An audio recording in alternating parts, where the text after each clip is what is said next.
Hey everyone, welcome back to Greg's Tri Journey. If you've ever traveled for a triathlon, you probably know this feeling. You're either on the plane, in the car, or laying in the bed the night before your race and suddenly it hits you. Did I forget something? And the reality is, forgetting even one small thing can completely change your race experience. It can throw off your mindset, your routine, and in some cases, your entire day. So in this video, I want to walk you through my exact Fly-Away Triathlon Packing Checklist that I use for every single travel race. This is something that I have refined over time through experience, through mistakes, and through learning what actually matters when you're away from home and don't have the luxury of just grabbing something you've forgotten.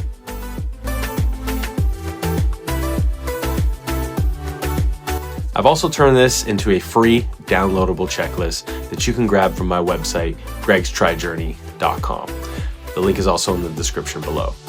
And before we get into it, if you find this helpful, it would really mean a lot if you could like, subscribe, and follow me on Instagram at Greg's Tri Journey. It genuinely helps the channel grow, and I share a lot more content there as well. All right, let's get into it. Let's build the mindset around packing. Before we even get into the actual checklist, I want to frame this the right way, because packing for a triathlon isn't just about, throwing gear into a bag.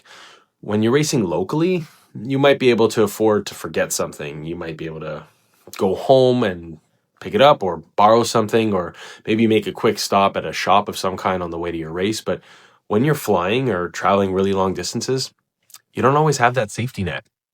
You need to think ahead. You need to be intentional and build a system that you can actually rely on. So that's what this checklist is really about. It's not just a list of items. It's a system that's going to remove stress so that when you arrive at a race, you can focus on performing and enjoying instead of scrambling. So with that in mind, let's start with the foundation, the core of your race gear. Starting with swim gear. This is usually the most straightforward category, but it's also one of those areas where people tend to overlook, I'll call them small details. So of course, you've probably thought of your wetsuit, your goggles, your swim cap.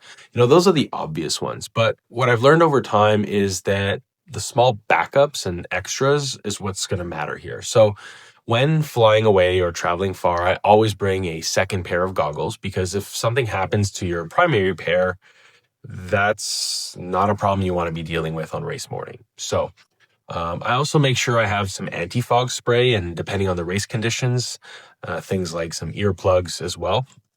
And one thing that I'll never skip anymore is Body Glide or some form of anti-chafe, especially for the longer races. This can make a really massive difference in terms of comfort. And it's just one of those small details that can prevent a big issue, especially around your neckline and probably other areas later on. So once your swim gear is dialed in, everything starts to build towards the next most important part of your day, and probably the heaviest discipline, which is the bike. This is where things become a bit more detailed, and honestly, where most of the stress tends to come from when packing for many people. So obviously, you're going to have your bike helmet, your shoes, your sunglasses, and all of your core, call it riding gear. But beyond that, there's this layer of preparation that really becomes important when you're going to be traveling. So your electronics, for example, right? Your bike computer, in some cases people have it connected to a watch, all of the chargers you might need. These are things that are really easy to forget, but they're critical to your race execution. Then you move into your hydration and your nutrition, right? You've got your bottles, your gels, your bars, drink mix. This is something that I always try to plan in advance rather than figuring out when I arrive. And then probably the most important category within your bike gear is things like your repair kit, right? So things like spare tubes, CO2, tire levers, mini pump, a multi-tool. This is the stuff that can quite literally save your race if something goes wrong while you're traveling. So once your bike setup is accounted for, everything starts to simplify again as you move into the run. So I think we'd all agree the run is usually the simplest category, but it's still worth being intentional about. You've got your running shoes, your socks, your hat or your visor, a race belt, sunglasses, and probably your nutrition, right?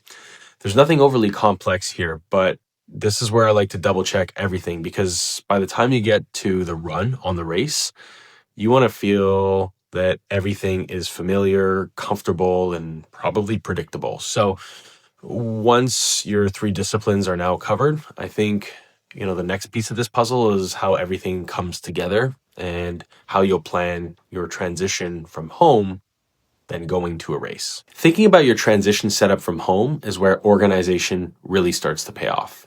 Because when you're going to arrive on race morning, the last thing you want to feel is rushed or unsure about where everything is. So I always pack with transition in mind as well. I try to bring a towel to lay everything out on cleanly in my transition area, my tri-suit or race kit, extra socks if I'm going to need them, and things like, baby powder or chamois cream, depending on the race. One small tip that I found really helpful is bringing a disposable bottle of water, especially if it's going to be a sandy beach, to rinse off your feet. If you're coming out of the swim and there's a bunch of dirt or the ground is yucky, that can make a really big difference on the bike and the run later in the day, especially if you have a long day. So I also like having a small bag just to keep everything organized and easy to access. And once you've thought through transition, I think the next layer of that is, and what makes a flyaway race different from a local one, is your actual travel setup. This is where things get real. When you're traveling with your bike and your gear, there's a few key items that go beyond your standard race setup, right? You've got your bike case or your travel bag. That's obviously essential, but so are the tools that you're going to need to actually assemble your bike when you arrive at your destination. So to me, that's a torque wrench, spare parts like a derailleur hanger, maybe some electrical tape, zip ties. These are the small things that can solve big problems. And I always make sure I either bring a floor pump if I'm going to be driving, or confirm that I'll have access to one if I'm going to be flying somewhere. My trick is also to source a nearby bike shop that might be able to help you as well. So think of that. And then obviously you've got race documents you might need to bring with you, perhaps your ID or your passport, all the essentials that make the trip itself possible. And then once you've got that covered, the technical side of travel, I think the next piece is going to be making sure you're comfortable and prepared for the days that are leading up to your race. Let's get into clothing and personal items. So this is more about making sure you're comfortable and prepared for, let's call it, the full experience, not just race day. So I always bring training gear for the days that are leading into the race, whether that could be, a short swim, a bike check, or, a run to shake things out. So that includes extra swim gear, your cycling kit, running gear, extra socks, usually a light jacket, depending on the weather of where you're going. And then, it's just your everyday clothing. You might think of like t-shirts, shorts, pants, a hoodie, comfortable shoes, everything you're going to need for a couple days away, right? And once that's covered, obviously the final piece of preparation before race day is making sure you're taking care of your body.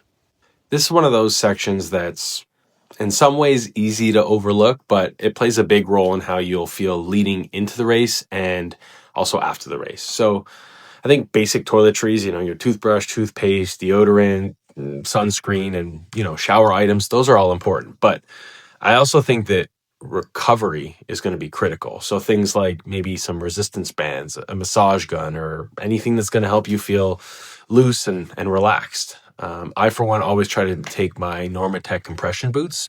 And then, of course, any medications and pain relief that I think I might need as well. That's really helpful to bring. So when all of that's taken care of, I think you've essentially removed most of the uncertainty leading into the day and what you're also going to need after it as well. So that's going to bring us to, I guess, our final piece here. And that is everything you're going to need for your race morning check.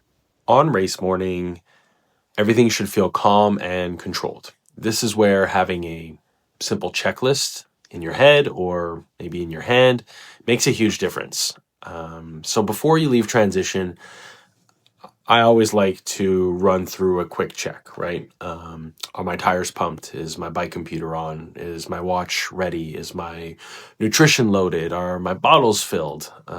Do I have a cap and my goggles? Did I apply, body glide or anti-chafe cream? And obviously, most importantly, is my timing chip on, right? So this is kind of your final safety net, and I think it's going to ensure that nothing's going to slip through the cracks.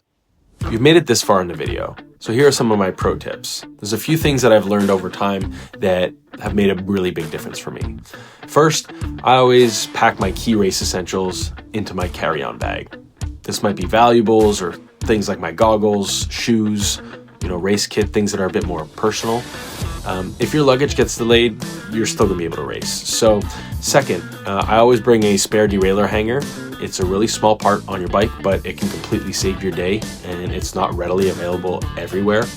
It's a good thing to consider investing in, as I've heard they can easily break while flying with your bike. And third is I try to plan my nutrition before I leave, and I always have a couple of backup options just in case. But if you think about your race, don't bring more than you need necessarily, because it's just going to weigh down your bags and you might pay overage fees. This is a lot of information.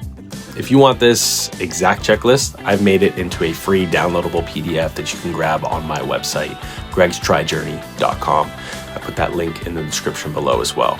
And I've also made a transition specific checklist that is also free and available on there too. So if you think I missed anything, or you have your own call it must pack item, please drop it in the comments or send me a DM on Instagram at Greg's Tri Journey. I genuinely enjoy connecting and hearing from you, and maybe I have some edits to make to my list.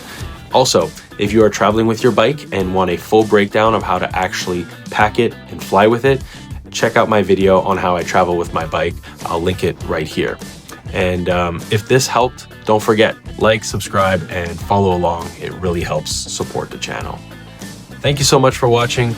Remember to always keep having fun while you swim, bike, and run. And I will see you in the next video.